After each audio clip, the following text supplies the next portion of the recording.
Welcome. You're listening to In Depth Talks, Design Inquiry, a segment to celebrate blooming artists and bold practices that are turning the art and design scene on its head.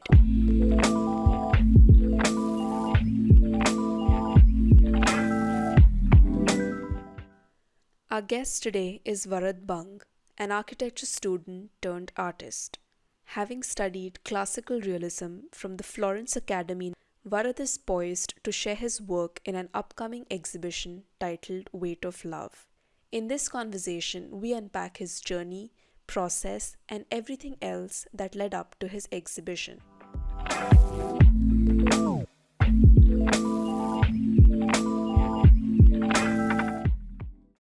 So today we'll be talking with Varad Bang, right? I've met him a couple of years before when I was in my 12th standard. We were sitting in an auditorium and we had the rumors, okay, the All India rank C is here from Nata. I was searching for him, we had a great conversation then, and then he disappeared, completely disappeared. After 2 years, I see his Instagram post in Italy, and I wonder that what is he doing. And later on, I got to know that you transitioned into art all of a sudden. Right? That is completely nightmarish for any Indian parents. It is a field, especially in India, which is not looked at as something that is aspirational. It is very rare to see someone uh, as brilliant as you. So, what is that pivotal point that you decided to, okay, this is the way I want to So I was always interested in arts. Like I was doing it as a hobby on the side. And like you said, in India, it's very hard to convince your parents to do art straight away. Especially not knowing what you yourself want to do. You just feel like, I just want to paint and I don't know, like I just want to spend my time painting and nothing else. So you're like, yeah, I want to paint. And your parents are like, but how are you going to manage it financially? Or, what are the prospects ahead of it? Like, is there going to be a job or is there going to be certain something where, you will have a financial stability? And I had no clue. I was quite naive. I was just chilling, enjoying my life, studying and chilling on the side. So I had no clue.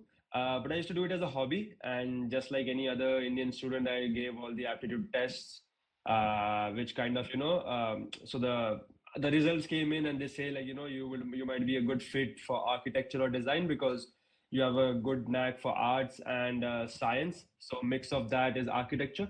And everybody just says architecture is just an extended branch of art. So you'll have your arts as well, and at the same time you will have fun. Like you do architecture and you do arts on the side. So it was like that. So I was like, all right, and got good marks, got a good great college, CEPT University, Ahmedabad. Couldn't say no. After being all India rank 3, and then I was like, okay, I'll just jump in. That's when I think the frustration or the anxiety and all that started, where I couldn't spend as much time drawing or painting, which I was doing before, even as a hobby. But it was just that my happy period, happy moment when I used to draw. And I realized architecture was nothing what people had told me, and it was a lot of work, a lot of late nights, a lot of technical stuff. And that's when it started, made me realize that architecture doesn't make me happy. It is quite structured. Like, you have to build a wall, and then the building grows on top of it. You can't just have, your own freedom going in, or having your imagination go anyway. You got to follow the structure, follow the path, and that's when things fall into place. While in terms of art, it kind of, gave me infinite possibilities to bring my imagination into the world, and it was quite free as compared to architecture. So I think that was the shifting point after studying 2.5 years of architecture at CEPT. I realized that architecture doesn't make me as happy as arts or painting did, and that was when I think it was COVID times. We were back home, lockdown. So I had a bit more free time compared to back in the university time. Things were still a bit, uncertain. So the assignments were not as hectic as they should be, or you had a spare time being at home, so you save some time up. So that was a time when I was just drawing, like every moment I got, or every hour or something I used to get, I just used to draw. Not to go out with friends. I mean, we were not allowed to, but still, when you're outside on the street or anything, I just used to, sit in my room and draw and draw. And yeah, that's when, I didn't tell anyone. I just made a portfolio, applied to a couple of ateliers, like, Renaissance, which teach the Renaissance style of painting, figurative works. And basically, I was looking for universities which didn't have a lot of paperwork as compared to, the US universities, or even in Europe, when there are proper universities, it takes a lot of paperwork to get through, get the visa process and everything done. And I was getting a bit impatient and anxious looking at other artists on Instagram. World was all digital at the time, and you just look what other people are creating. And as an artist, I just wanted to create. I couldn't. I thought I was good at arts, but at the start, I realized when I went to Florence, I realized I wasn't as good as I thought. But back here, I just felt like I was good, and I just want to create like the other people I was looking at. And that's when the anxiety and everything started. And I was like, you know what? I'm just gonna make a portfolio, apply to it. If I get in, I'll make the switch. Let my parents know. And yeah, I think I got in a couple of ateliers. Florence was the only one which was working in person at the time. So I decided to jump there.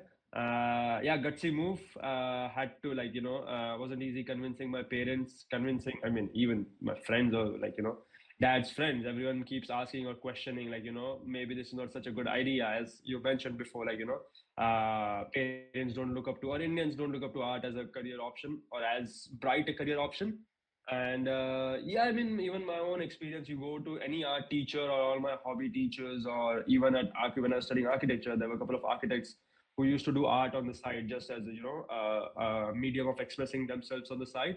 And all of them, like, no one was quite optimistic about it. No one said like, oh, you should do it full time. Like, yeah, they come up, they see your work, they appreciate your work, but no one, like, when you tell them I want to take it, like, pursue it full time, very few people you find who are quite optimistic. And most of the people I found were like, play it safe, do architecture, do it on the side, and if things work out, you can do both, and manage, or see, after 5 years of architecture you'll have some certain base. But yeah, I was like, even after 5 years, anyway want to jump into arts, so just let's make the move. And yeah, jumped into it, went to Florence, Italy, studied there. Now I'm back here in India for the moment. So you moved from SEPT to Florence Academy of Art, right? And it's a school that specializes in teaching classical realism. Yeah, yeah. So when did you realize that that particular art movement or genre was your thing? Or was it something that you realized over time? I think in the start, I was drawn to figurative art. I don't know. I've always been a bit inclined towards figurative art. In terms of classical, I just in all honesty, I just wanted to get out of India, or like get out of architecture and get into the arts. And I think I was gonna go for a workshop there. I was quite inclined to the classical method which they were teaching, and it felt quite personal to me, something I want to learn, like painting from life. Have an experience from what I've heard or seen from other artists as well. That it's always good to have a foundation where you get to paint from life. You have a life model in front of you, and you paint them, in natural light, no artificial light. Everything, the setting is quite similar to what the artists in the Renaissance period used to do. And very few ateliers or institutes carry that tradition still in today's time, where everything's gotten so digital. AI has also come in and all that stuff. So I think that was one of the reasons I was quite inclined to it. And over a period of time, the Renaissance or the Impressionists, which I'm more drawn to nowadays, grew up as I studied and as I was going through the course, my 3 years of course at the academy. So with the arrival of AI, like you said, classical realism is, I think, could you please go over when this movement particularly came into being or into practice? Maybe Mm-hmm. we can give the listeners some idea of what Yeah, classical yeah. realism is and when it came So, about.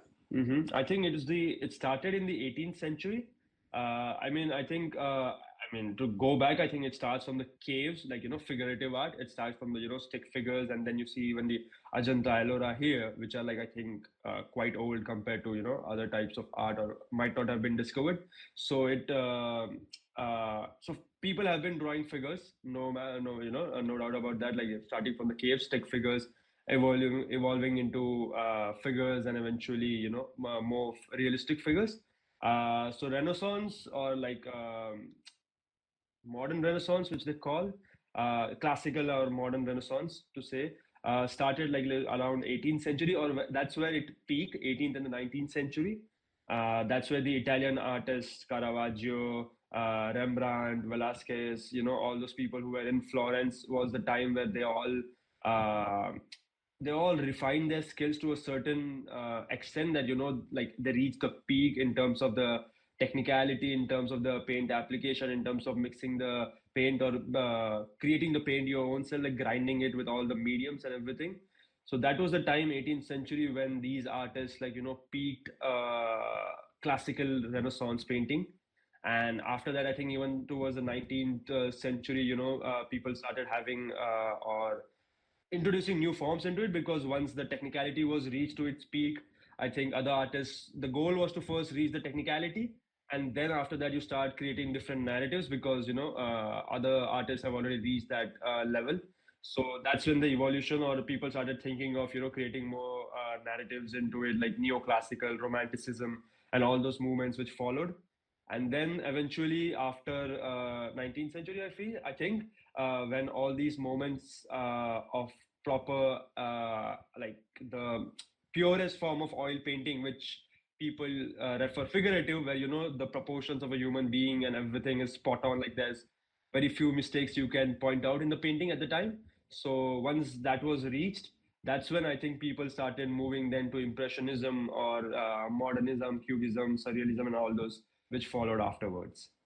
I've been really interested in understanding uh, the importance of art, or the structured paradigm of thought, what is considered to be art and what is expression felt like. I remember having this talk with you about this Italian comedian Maurizio Catalan, right? Yeah, yeah, the Just banana started thing, yeah, banana banana, art, yeah, and but he was very meticulous in doing that, because he had an instruction guideline on how to dust it, how to tape it on the wall. He had a specific formula to it. He had a certificate of authenticity, which I am 100% sure it was a satire, but still. And it was kind of funny that it got sold for $120,000. Okay, that is a form of expression, but isn't that too abstract? Isn't that something that challenges traditional norms of art? And this comes from Italy, where you were, right? You were in Florence, where you studied. yeah. The guy is Italian. So, so in this very abstract reality of what art is, how did it shape your perception of what art should be or what art can be? Mm-hmm, mm-hmm. Just to I'll just add one more point to the previous, the classical Renaissance thing that we were talking. I just remembered that it's, I think, Giotto, the artist, the Giotto. I think he was the one who, I think, his frescoes are there in Padova in Italy, and he was the one, like people say, who started the Renaissance, the start of Renaissance. He was the one who started, like classical Renaissance figurative art, and eventually it evolved. I just remembered, so I thought I'll put it out. Yeah, coming back to your question about art, or what it stands in today's world, for me, we're in a contemporary world. We have figurative art, we have surrealism, we have modern art. We have also performance art and all those kind of stuff. So I think it's as an artist, what makes you, happy or content is what you practice. I can't, like, for me personally, what I've seen, like if I try some abstract painting, it doesn't make me happy. Even in my own painting, there are certain scenes which I paint and I'm like, I'm not happy. So I think as an artist, that is what you or I mean every artist has a different goal. What success to an artist is different for every person. Even in architecture, I feel like, as an architect, certain architects want to practice Zaha Hadid kind of stuff, while certain architects are, you want to make buildings on top of building, like a structural what the society is moving towards. And also depends on certain life aspects that are revolving around you, and you try fitting into that, or you try, making peace with it. So art also for me, I'm enjoying figurative art at the moment. I just love painting figures in my own settings, which I'm trying to even still evolve, or figure out to a certain extent, which I'm happy. I've got certain ideas, certain themes which I'm trying to work on, and eventually I hope I get to that level where I know, okay, this is the kind of work or this is the style that I'm gonna keep working on for a longer period of time. But yeah, I think it's a very broad subject where I think it differs from person to person. I don't think if there's any right or wrong in it. For me, like Maurizio Catella and the Banana Guy, the comedian artwork, I enjoyed it. I had fun with it. I got to see it in Rome, and I had my own banana in front of it. I was eating that, and I clicked a photo. Because I mean, when you just look at it, without any context, then I think you're just gonna make fun of it. But I think if you read or I saw his previous works, from where he comes from or what kind of work he's done. He's done a lot of political work before, and he's got a big name. He's not just any random guy who's taped a banana to a wall. So, I mean, anyone can do it, but nobody did it. So that's also a way you play with the collector's mind. And then, walking into a art fair where there are like thousands and thousands of artworks, and you want the collectors to like, grab collectors' attention. That the collector walks in and be like, oh, I want to buy this guy's art. And I think name plays a big part because I think, lots of, I mean, we're living in a world with billions of people, so I mean, there are going to be lots of repetitive or lots of things which are going to be similar. So how do you stand out? And I think that was I mean, it was a smart move. I think he had I think Perotin was the gallery. I'm not sure, but he works with Perotin, and they were the ones who took that leap of faith on him. I think, or like that pent on him. So I mean, it was a bold and gutsy move which they took. And I think there's one more previous artwork of his where he had taped his art dealer to the wall. He taped the art dealer like alive to the wall, and I think I don't know if he sold that or it was just a demo or whatever. But again, he did that in an art fair. So I mean, it's like challenging the norms of the art or of the modern contemporary world. Like this is also an art, and at the same time, there's paintings or sculpting which are like still going around. There's Picasso's painting, there's Rembrandt's painting, which still are in the market, and at the same time, there's this banana taped to a wall, which is also in the market. So it also depends. Like, what's the famous designer? Virgil Abloh. He said, if you take a can, like a can of Coke, empty can of Coke, you put it next to a garbage bag or a garbage disposal area. It's gonna look like a garbage. But once you put that can, which you crush it and put it in a gallery space, it turns into an art piece. So even the surroundings matter where you put that thing. So I think it's also a bit of playing with the viewers' minds. I think that's what designers, artists, or everyone does. You play with the people's minds and yeah, try doing something creative or new or something funny. That is a fascinating take. I was going to ask you your thoughts on contemporary art, but I think I'll have to reformulate that question a little so that we get more clarity. For a very brief period, I had a stint in an art school here in the Europe where I Okay. came across multiple artists from different backgrounds, practice backgrounds, cultural backgrounds, some painters, sculptors, etc. And they all engaged in different forms of art and different themes in Yeah. that art. Now, while some themes I could understand and relate to, there were some others that I could not wrap my head around. But that's the case with contemporary art, don't you think? That art is what you call it is these days. But therein lies a very significant problem that anything goes. And there's also a sense of esotericism in the art world that if you understand something, you are included in a group or a Yeah. clique Yeah. of Yeah. people who relate to art. And if not, you're probably not cut out for it. So, in this scene, how do you differentiate between the good stuff and, to put it very plainly, nonsense, which is sold Yeah. under Yeah. Lots the of stuff. guise Yeah. Yeah. of art and esotericism? It is fairly simple to make a differentiation between good design and bad design, which we constantly do as architects. Mm-hmm. But with art, how do you make that distinction, if there is any? Yeah, I mean, obviously you can point out which is, bad art. I think as a viewer as well, when you walk into a, like, let's say two different galleries with two different shows going on, I think you can definitely point out when the art is not good or when as a personal experience, you're not attracted to that particular art series or the works by the artist. So again, I think it's gonna be a personal take. I feel like, if you find that attractive or not. But I feel, or I think, over a period of time, like, if your art is not good, uh, maybe a couple of shows, or 3, 4 shows, your work is not gonna stand out. People are gonna understand that. Collectors are not stupid who are buying art. Like, they're just gonna. I mean, they might take a chance on you. Maybe, let's say, one times, 2 times. But I think after that, even they're gonna be like, your work's not selling, or you just get the know like you just get to know in the market what's selling and what's not. So that also plays a part. And I think bad art, there's lots of bad art, there's lots of good art. And you can tell after a point of while who has studied art properly, or who's gone through that, the rigorous training, or who has the understanding of the history of art, so to say. Not just like, somebody comes up and just paints something. Thanks to Instagram, a lot of people you see are just gonna draw and paint and, make a fancy reel, show their process and put it out on Instagram. So you see they get a lot of millions of views. But when you go to their website, or when you ask them about their sales, they're not selling. So, it's there's difference where you show something, but in the art circle or in the market, people know that, what is good art or what is bad art, is at least what I feel.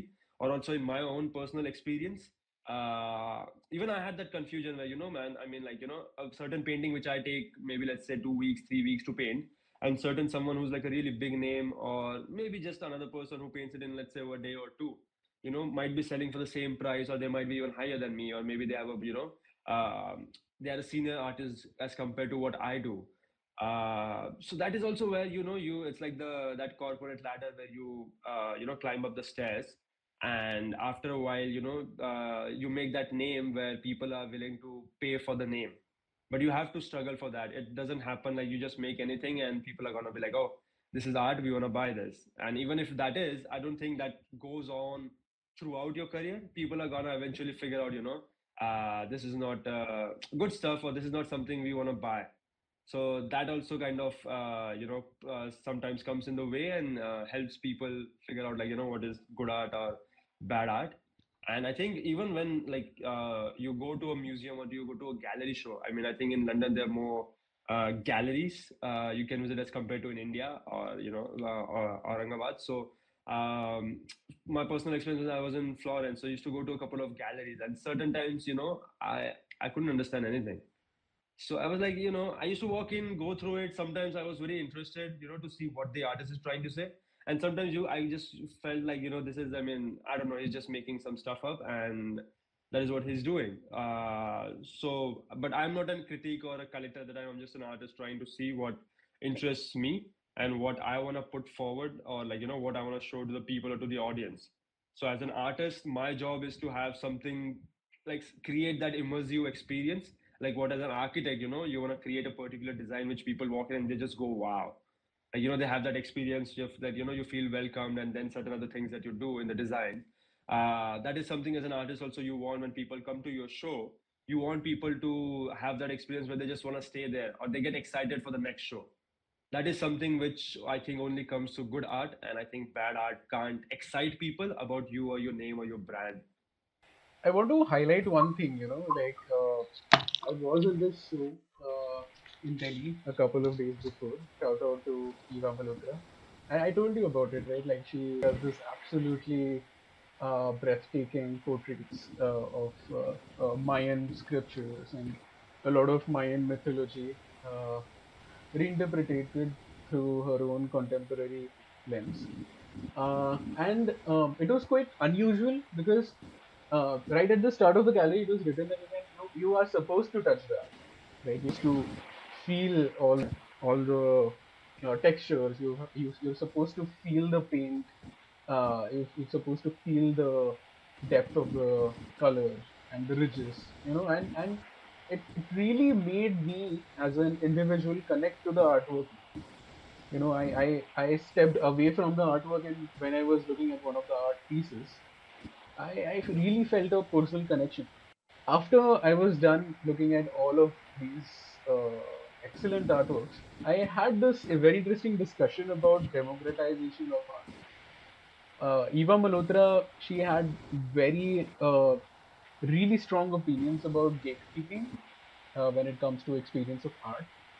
according to her philosophy, when you're forced to understand art, you're essentially gate. You're essentially blocked off.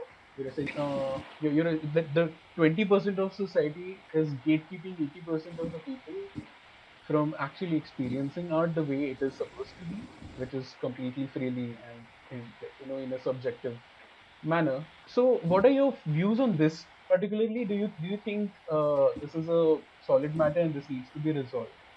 And I also want to focus on the recent trend of Ghibli art, right? I love how you laughed on this, but there has been a lot of debate online whether this is a democratization effort, whether this is something that people own freedom of speech. They can just borrow something that hires. Yeah, would love to hear about it. So yeah, about the Ghibli trend, yeah, it's been going on. But like I can like both of you I would like to ask you when you look at those Ghibli images on Instagram, maybe you guys recreated any of your images or your friends did. Do you ever go, wow, what a Ghibli image? Do you ever get that feeling when you look at it on Instagram? So so my take on this is this Ghibli trend. It's a fashion, it's a trend. I think last week there were lots more of Ghibli images which everyone was turning into like just oh everyone's doing it. I'm gonna make. I think there were like a limit of in the start. I think you could make 5, 10. I don't know. I'm not sure, but you had a fair like unlimited number of images you could do. I think I'm not sure. But then when people started making lots of them, I think they reduced it to 3 per day and then 1 per day eventually, or something of the sort. From what I've heard or from recent talks I've been having about this. So you see, that is a trend. It's gonna stay for let's say I don't know a week, a month. After a month, nobody's gonna pay that much attention to it. Like people have already started forgetting about it. So it was just that phase of couple of days. Oh, Ghibli art, and everyone's turning their images into it. But you don't. It doesn't stay with you like a Ghibli movie, which you might have seen. I don't know a couple of years ago. Still stays with you. You have that feeling when you watch that movie where it's like 2 hour movie, 1 hour movie, or even if you look at a clip of it on a reel, it still connects you emotionally and it gives you those feelings which are image which is created right now by any of the let's say you've got a close friend who's turned his image into a Ghibli image, but you still don't feel attached to it. You still feel like okay, it's a Ghibli image, and then you move on to the next image or move on to the next story. So that's also another way, also thanks to Instagram and the reels. So you look at that particular image, you're like, oh, you feel connected to it, and then you walk on to the next reel where it makes you feel sad. There's some sad song playing, and you're like, oh, I feel sad for the moment, or you get like, connected to your, certain past experience. And then you watch a next reel, and then it's again, oh, some certain like disco song or a wedding song, and you're like, oh, I feel the disco vibe. So it's those fleeting moments which just keeps changing so quickly right now that you are not connected to it. So I mean, yeah, it is there. It's gonna be there. It's gonna come a fashion now. I don't know. After this, there might come some certain other Marvel or Avenger kind of thing where you can convert yourself into a Avenger of some sort, and it will come in. People will post that, and then there will come a new one. Then there will come a new one. So it is gonna keep coming and moving on, but it won't stay with you like the Ghibli movies does. Despite all this, if a new Ghibli movie comes in, everyone's gonna go watch it. And I mean, yeah, Miyazaki is not quite happy with the AI art, which none of the artists are. But I think if a new movie comes in, I think he's gonna create something which everyone's gonna be like, despite all the Ghibli images, it's gonna be epic, or people are gonna be like, damn, AI can't do that, at least for now, or I don't think for the couple of years more, it won't be able to do that. It's also another reason for this. You don't feel the connect is because it is you have to type a certain words. You're not creating, you're not thinking. You don't have that creative juices flowing where you have to create a certain character, you have to create a certain story around it. You just type in certain something and it gives you the output. So it's more of anyone and everyone is able to do it. That's where it separates who is creating it, who is not just copying it, taking it, and putting it in. So that also kind of creates that extra attachment to the movies or to the original Ghibli style. Because even in market, when you see there's a Nike original Nike, and there are lots of duplicates around it, but I mean you don't get attached to it, you still want to go for an original Nike. So I think it is something of the sort where people are gonna look at it, trend, make it, post it on certain Instagram for a while, and then forget about it. I think we live in such a digital world. There's so many images that after a while people are gonna forget. Oh, this was something I did, or like this was something we copied or like just recreated. and yeah, moved on to the next fashion, which is in the market right now. I agree with you on that. And I also echo your thoughts on this. It is not new in history to have something like this happen. It's not unprecedented. Take any art or craft for that matter, there are certain aspects that can be replicated, and with technology or some kind of automation, that can be done. And then there are certain parts that cannot be replicated. In case of Ghibli Studios, it's their storytelling. While their aesthetic can be replicated, Yeah. their storytelling is unmatched. And I think that is where real art lies. And it cannot be replicated yet, at least by Yep. AI. Yep. But bringing the question back to the arrival of AI in the realm of art, and also to your practice of paintings in Mm-hmm. classical Mm-hmm. realism, with the arrival of AI and the wake of digital reproduction of art, Mm-hmm. right? And also contextualizing classical realism as a style that originated in the 19th century, how do you picture its relevance in today's time with the advent of AI and digital modes of production in art? So, just like photography came in, people thought, paintings, no one's gonna, pay attention to paintings anymore. But photography turned into its own category or a theme. Photography is its own theme, painting is its own theme. Similarly, I feel AI art will come, and it is there. There are a couple of AI artists who do their AI art, and AI art has turned into its own category compared to, oil paintings or digital art. I think it's still digital art and AI art is still a bit more mixed up or jumbled as compared to oil painting. Because again, oil painting has the textures, you have the paint on top of paint, which takes weeks and months, and you have that fun play when you come in to look at an oil painting. That's why people want to see an oil painting, because there's that interplay of paint or the way the artist has created that work. Again, coming to the machine created art, it is something which comes very instantly, that reproducing certain something, it doesn't take much of a time. It takes seconds, minutes, maybe, or if it's too heavy, it might take hours or 1 hour at the max.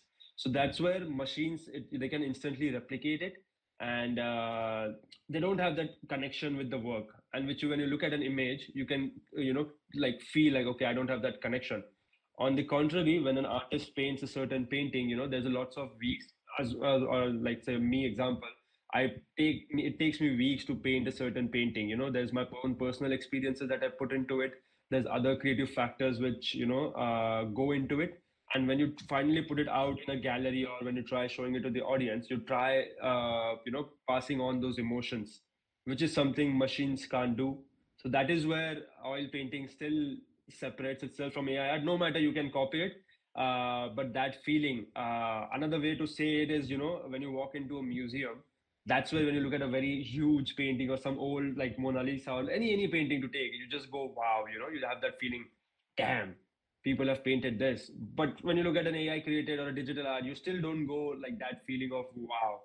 Like I've never seen anyone who just goes, wow, that's an AI art. No, but when you look at an oil painting, people are like, damn, the amount of hours that might have taken, or the amount of effort or the creative instinct that comes into it. Just like watching a movie, when you watch a good movie or when you read a good book, that feeling of just going, damn, that was crazy what I went to, like Harry Potter, everyone just went bonkers when they watched the movies or when the series came in after the book. But I haven't seen anything for the AI. There's been some AI movies coming in, and people have been just like, man, this is, I mean, what is this? At least for the moment where AI is still not as developed. But I mean, AI is still copying, AI is still AI copying coding as well for engineers. But I mean, there are still engineers who are doing their jobs, and there's still artists who are still painting. And I think I feel at least that I don't know, it won't take over oil painting. There are some machineries, who replicate sculptures and paint. But that's when I feel, I think my gallerist, I listened to him where they were saying, they were on a podcast or something where they said, what's the difference between a gallery and a gift shop? You might go and get in the same painting in a gift shop or in a gallery.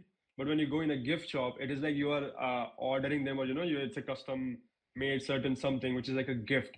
But when you walk into a gallery, it's not just about buying. It's not just about that, trade or business. It's about experiencing that feeling that the artist has created in that particular space.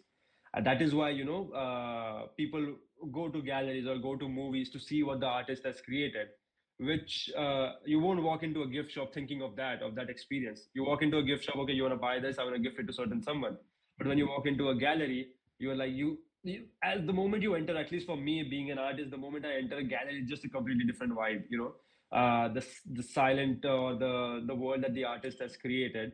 And as an artist, I feel in today's times where everything has gotten so fast, people are getting so impatient, compared to, yeah, let's say AI art as well. It gets so impatient if it doesn't give the output in the next couple of minutes. As an artist, my job or artist's job is to, slow the world down. That's where paintings come in for me, where the paintings I create, which has a lot of thought process, lots of ups and downs, lots of struggles, lots of paint work, lots of scraping of paint and putting in new layers of oil on the surfaces I work on, like linen or wooden panels.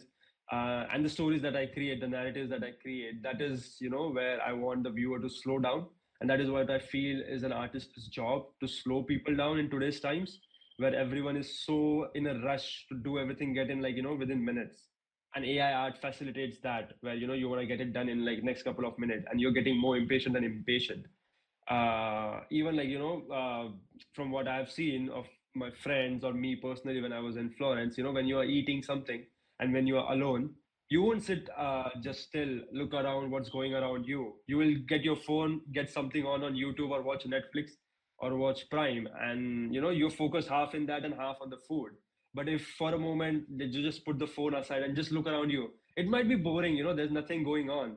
But still, I think, there's a certain solitude, that weight of solitude that stays with you, which we have lost in today's times. A good example, I think I recently saw the movie Perfect Days. Not sure if anyone has watched, but that guy, he's a cleaner and he just enjoys his life. He's like living a simple life. And he looks so happy, he's just enjoying, reads a book, does his job, does the exact same routine, mundane stuff, nothing exciting happening around in his life. But he's just so happy and so content in what he's doing, which, I mean, you don't see people in nowadays. They're just so busy in, okay, I want to do this, I want to do next, I want to do that and that and that. And it just leads to you, I mean, your downfall, or like just that, those moments where you just feel so irritated and agitated that you eventually want to stay calm and be like, okay, I need to meditate, or I just need to stay still for a bit alone. Like everyone, I feel in today's days, because I'm so busy, like I want to stay alone for a bit. Just give me those 5-10 minutes where I don't talk to anyone. I want my phone aside, no disturbance. And then you are like, it's like that, what do you call it? The recharge of your battery. And then you move back into the world. So that, I think, as an artist or as a oil painter, my job is to, bring that recharge to people's life, make them slow down, come into my world, experience it, and then you can move along and get back to the busy lives that you have. You talked about the difference between a gallery and a gift shop, Good stuff. Uh-huh. right? But these days, even galleries have gift shops, which Mm-hmm. hints But at yeah, commodification yeah, and yeah, yeah. commercialization of art. Yes, You yes. have Mona Lisa in a gallery, but when you move out to a gift shop, you see Yeah, the mugs prints. Yes, and yes, yes. replicas of Mona Lisa. What are your thoughts on that? So I think that is a way of, that's where even artists have started, because I mean, as an artist, when you got to make money and survive. So, so I mean, lots of artists have started selling prints for people who can't afford the really expensive paintings. So, you end up selling a print which is very minimal, and it also is a way of connecting with more people. So that is where I think the gift shops come in, where it's like a memory, especially the ones with the galleries. And I think galleries don't have gift shops; it's the museums which have gift shops, or like really big galleries have gift shops. So that is which I think is a part where you experience that those 2 hours, 3 hours in that particular show, and as a what do you call it, as a remembrance of that thing, you carry a certain something back home with you. It's just like when you go to, like, travel to different countries or different states, and you get those Like a the souvenir. magnets. Yeah, souvenirs. Souvenir is the word. Yes. So you take those magnets and you put it on your fridge wall, yeah, on the fridge door, as a remembrance of, oh, I've been to this countries, or as a gift for certain your friends or family and relatives. So I think that is where even art has started coming into, why not art? Why can't art be that, where you're taking a memory from your trip, Another way of saying it is, or thinking about it, is tattoos. Lots of people want to make tattoos in different countries or different places they've visited as a collection of the places they've been to, you know. So it is just another way of remembering the things you have done in your life. Just like it started from magnets or from, I think, when the old age, or let's say my parents, where I think all this stuff was still new or expensive at the time. You collect currencies from different countries as a, remembrance, oh, I went to this country, or just a collection. Some people like to collect it, or stones. And eventually it has gotten to places where, you have prints right now. And lots of artists sell prints on the side to make extra income and connect with more people, or college students who can't afford a really expensive painting. So you have a signed print as well, so it kind of gives a bit more connection with the artist as well, that I have an original signed print of the original painting. So that is another way of, like, uh, putting it. But do you think that having these collectibles or Hmm. mementos actually diminishes the value of the original art? I mean, not also that, but also as the gallery who are taking a lot of, they have a I mean, they're taking a chance on the artist, and, they want to make sure the artist also earns. And at the same time, it's a business at the end of the day, where even they got to run the place, and, uh, all the business side of it, or the money side of it that comes with it. So I think uh, it's like, a business at the end of the day for the galleries, and even for the artists. You got to understand that, it's a business. And I think that is fair, because, I mean, the starving artist, I don't know how long you want to do that. And I think you want to be an artist. I think the difference between a professional artist or a good to do artist and a starving artist is, the only difference I think is that the artist who's doing well is selling his work, and he's making money. So he's making money so that he can make more art. If you're not making money, you're gonna have to find other means where, you're trying to do certain things to survive, and you take certain money off it, and you make, or you spend more time, a certain amount of time to do art on the side. So I think that's where I think a successful artist and an unsuccessful artist. I think some, I can't remember the exact name, but I think one of the famous artists pointed it out, where, yeah, I think that's where money comes in, that it helps you make more art and, like, just live life. So I was thinking about it, and at first I thought maybe yes, but then I realized I've seen lots of artists, who sells prints. They sell like hundreds of prints, hundreds and thousands of prints, and sell the artwork as well. So I think as a collector who knows the real value of a, like, prints are not something. If you look at it from purely, I think, the art market point of view, where, you're buying art as an investment, or obviously you're buying it as a, let's say, as a art piece, you want it in your house as well. But at the same time, some collectors use it as an investment as well, where, you put it in the market, second market, get money off it, or the business side of it, where you want to increase the artist's market value. So I think that's where prints can't do that, so the painting's value still stays. Prints, the bigger the artist you are, the higher the prints you can sell for. I think I was reading an article or a newsletter where Tracy Emin, one of the biggest British, if I'm right, artist, senior artist, yeah, yeah, yeah. So she's selling her prints for some thousands of dollars, one single small A4 or A3 print. But she's gained that much name, and people are willing to pay for that. So, I mean, we have Gucci, we have a copy of Gucci, we have other alternatives which are for, people who can't buy that expensive stuff. So I think it also brings into that, where, people who can spend money can buy the original works, and who can't have the prints. But I think the print stays as a connection with the artist, or the painting that you like so much that you bought a print of it. And some people want to buy lots of prints, as their own collection. That I collect prints of artists' paintings, while the original artwork still stays in the market and has its own value. So I don't think it diminishes the original value, but I think it might even, increase the value of the original, because someone who say I have the original, and the other is going to say I don't have the original, I have a print. So that might also be a way of looking at it. Yep. Right. You also talked about the success of an artist. In this Uh-huh. case, do you think that the success of an artist is a negotiation between their art and the sellability of their art at any given point? I think it also differs from artist to artist. What makes you happy at the end of the day. Some people are happy not selling a lot, or not selling for a lot, but, they get a certain amount. They are happy with the price they're selling for, and they're making the art which they want to make. Uh, at the same time, if you want to stay in the game, you gotta do things, which are gonna attract more crowd to you, because you want to make a name for yourself, and you can't do that without having playing certain hints, or making certain stuff which is gonna bring in more crowd. So I think it depends how smartly you play that game or that card as an artist. Like Andy Warhol is a great example for that. I think that guy just bridged, or like just mixed pop art and all that stuff, created his own stuff.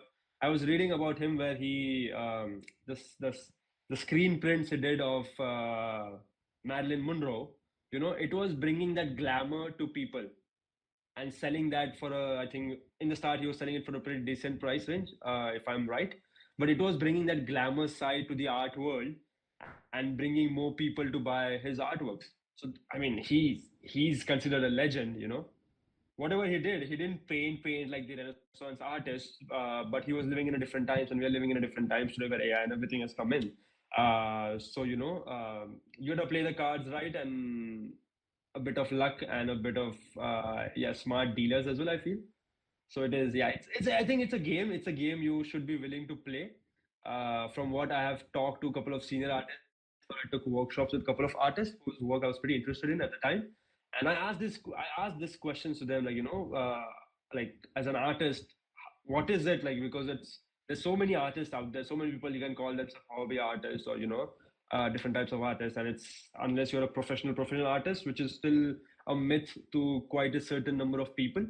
So he said, it's as an artist, obviously you have to paint, you have to, put your time painting, or some people are now started doing vlogging and taking classes online, which is also making good amount of money.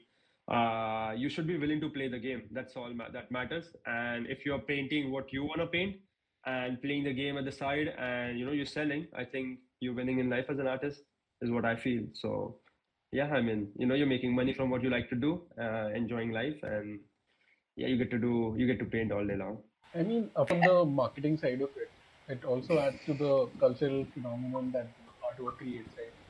Yeah, yeah, yeah. And in some way, I feel it is also the better way to democratize art.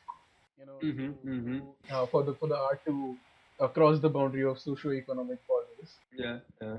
Prince is a great medium. Like it's just distribution of art in a more morally correct manner. Yeah, yeah. There are lots of books also, no? Lots of senior artists who have books coming in where they get their paintings photographed really beautifully, like really high definition, like like the quality is so good that it feels like an original painting. But then you buy a book of it if you can't buy the original, and even buying that book, I've got a book on B.V. Doshi. I got it from Vadera Art Gallery when I was at the signing of the book. I think B.V. Doshi's daughter or granddaughter, one or the other, was at the, even she's an architect, and she was there and she was signing the books. So that is one way of, as an artist who admires certain artists' work, or even like you guys are architects, so you might admire certain architects' work and you buy books. I think architects, designers are the ones, or an artists are the ones who buy lots of books of other designers and artists to get inspired from, and those books stay in your studio where you're working in your studio, you feel uninspired, and you're just sitting and you're like, I don't know what to do next. You're just sitting, chilling, watch a movie and study, and then you look at that book and you're like, okay, I'm just gonna go through his work,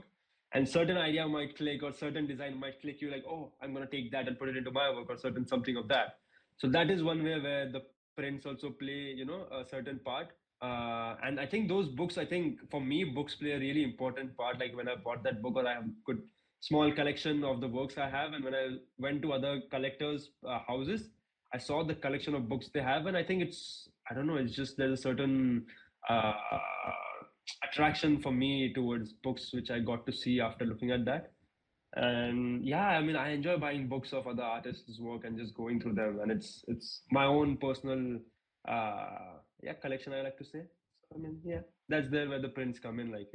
So getting back to Vankorway, getting back Mm-hmm. to in the movie The, stuff, a Vankorway fan. I know it's a rare phenomenon here in India, but the die-hard fans are. I got introduced to Vankorway specifically through a screening in Kalahuda Art Festival by 2 years back. There was a screening of Chunking Express, and I was just captured by the way everything works. The not so planned scenes, and videography, the not so planned directorial edits. The way the characters are just flowing in the city of Hong Kong, and the way they've not got a police permission to film it in.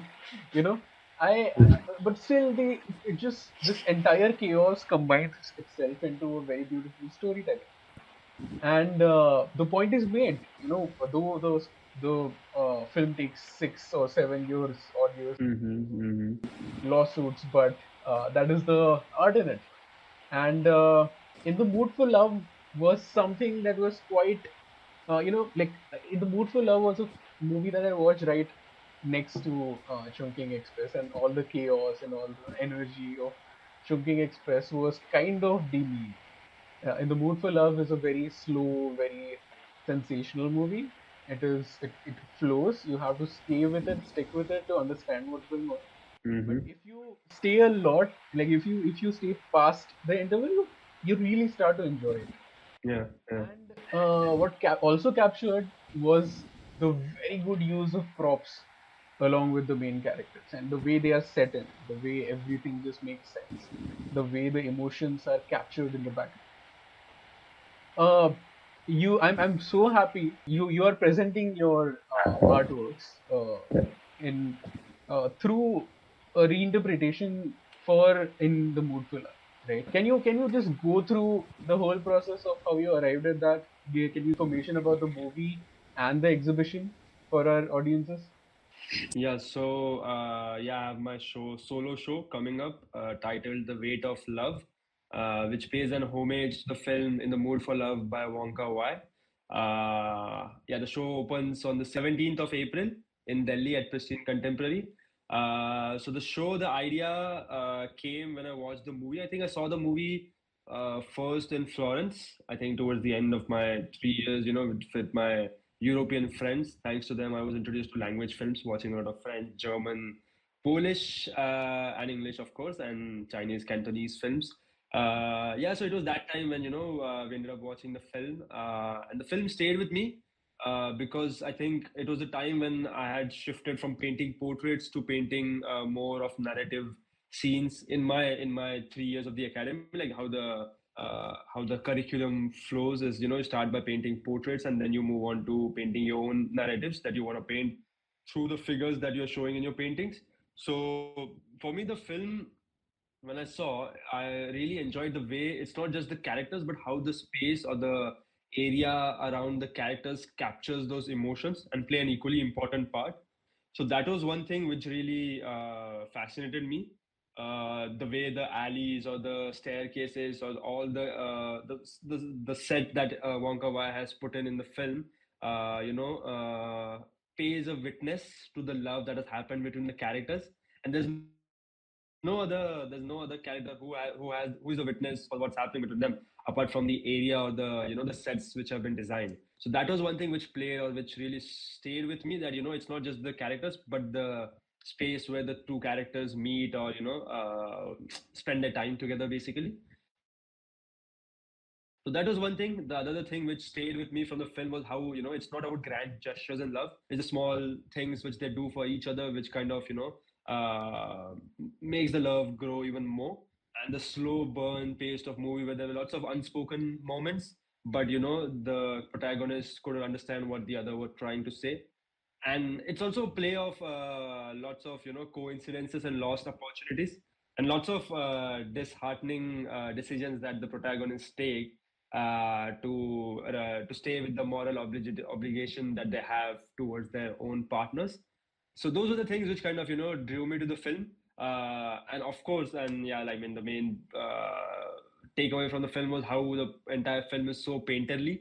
The sets, the dresses, the scenes, the play of light and shadow, everything is just so painterly, and it reminded me of certain scenes which reminded me of Vermeer. In terms of how controlled light and the the stillness of the viewers, the stillness of the main character, which Vermeer also captures really well. It feels like you as the audience are spying or kind of intruding the intimacy or the private moment of the person in the painting. And the film also gave a certain vibe, so which I was quite related, like even through the scenes I have selected in my show. I've referred to Vermeer a lot.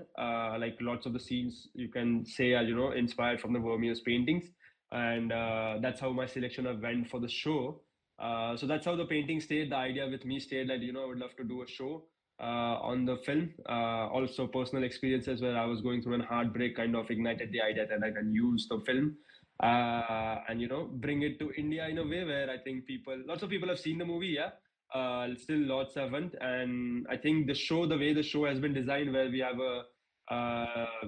a multidisciplinary designer, Mr. Suman Jayakrishnan, who's gonna design the set and gonna create a certain completely 360-degree experience for the viewers when they walk in. So it will be completely different from the film, inspired from the film, obviously, but it is going to be like an experience where you walk into a world, a small world in the busy street and the hot streets of Delhi that it is right now, and then you enter a different world where I feel, I mean, it's a solo, but I also feel it's a three-person show where I am the one who's painted the scenes, but the design has been done by Mr. Suman Jayakrishnan. He's a very big multidisciplinary designer, and obviously Wonka Wai with the film that he's given to me or to the audience basically.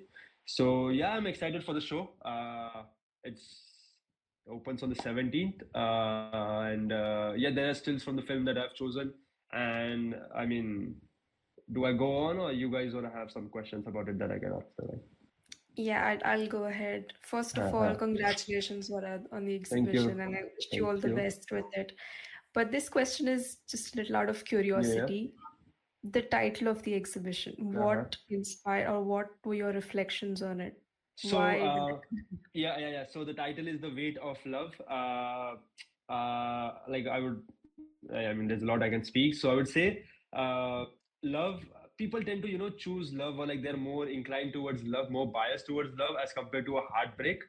Uh, for certain reasons, yeah, obviously heartbreaks aren't that good, where, you have to go through all that nostalgia, longing and lingering feelings where, you miss the person, but you can't be with them because, you both have broken up.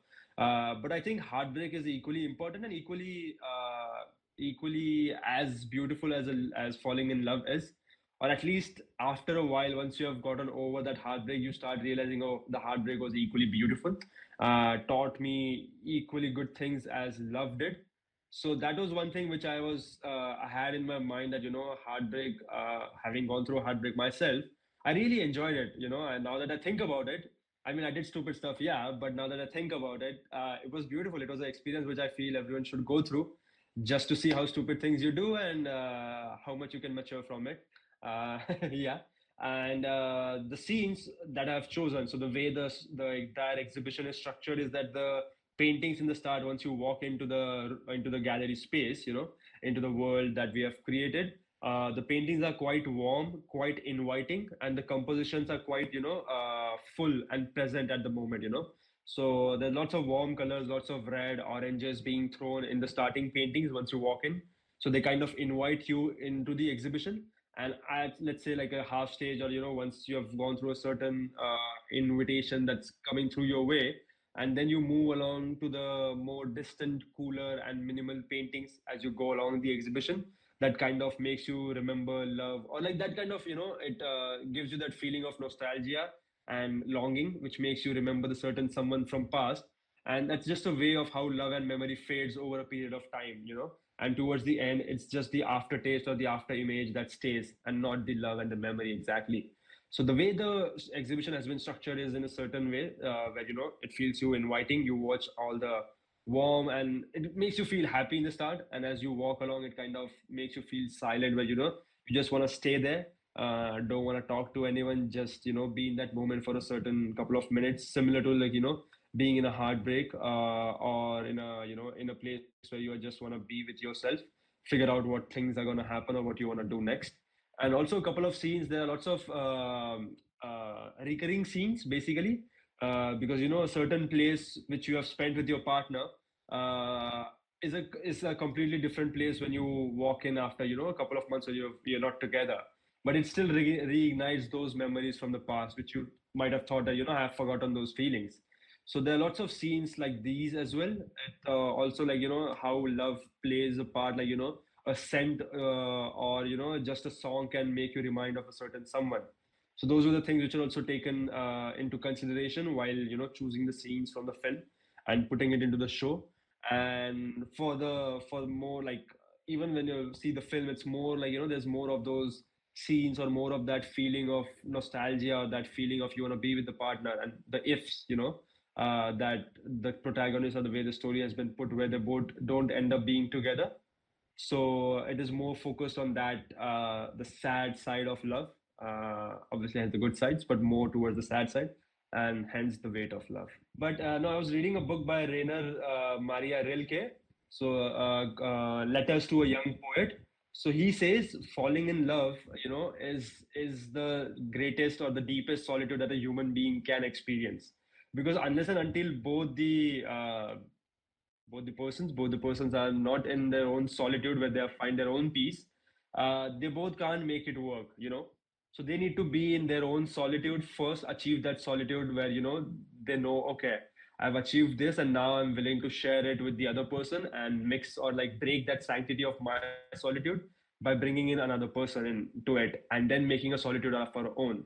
So I think falling in love and in heartbreak both have a certain weight or a solitude, Well, Varad, this is extremely profound. While this particular project explores this deep sense of Mhm. romantic love, what about your future projects? Do you have something similar in mind, or exploring different threads of strong emotions?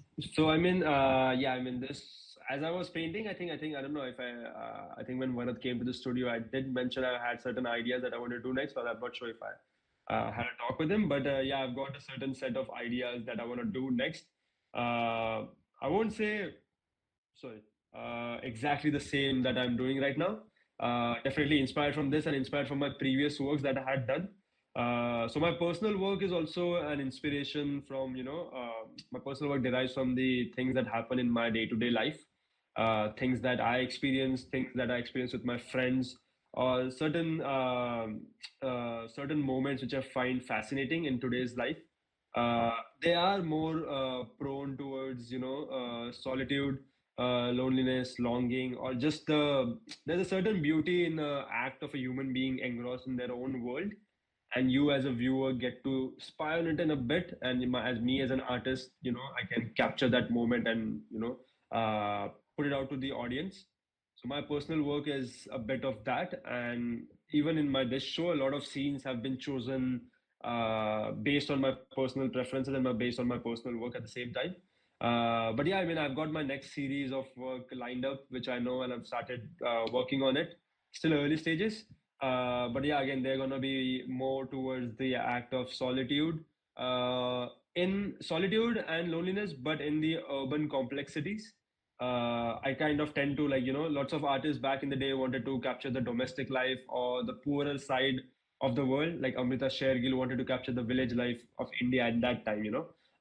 Maybe because that was more fascinating for people, wasn't that explored. And Vermeer as well, which I'm a big fan of. He also captured a lot of domestic scenes. But when I looked at his work, I felt, or my personal attraction in now today's times has been how brands have been, people have been gotten into that idea of, having that brand. Or let's say the urban people have started making money and the economic health is growing and everything. So my attraction stays towards the feelings of longing, solitude, uh, and maybe a certain mischievousness, but in the urban complexities, which I think I hope to show in my coming series. Yeah. And that is all for our chat today. If you enjoyed this conversation, subscribe to us on Spotify and follow on Instagram for updates. Thank you for listening.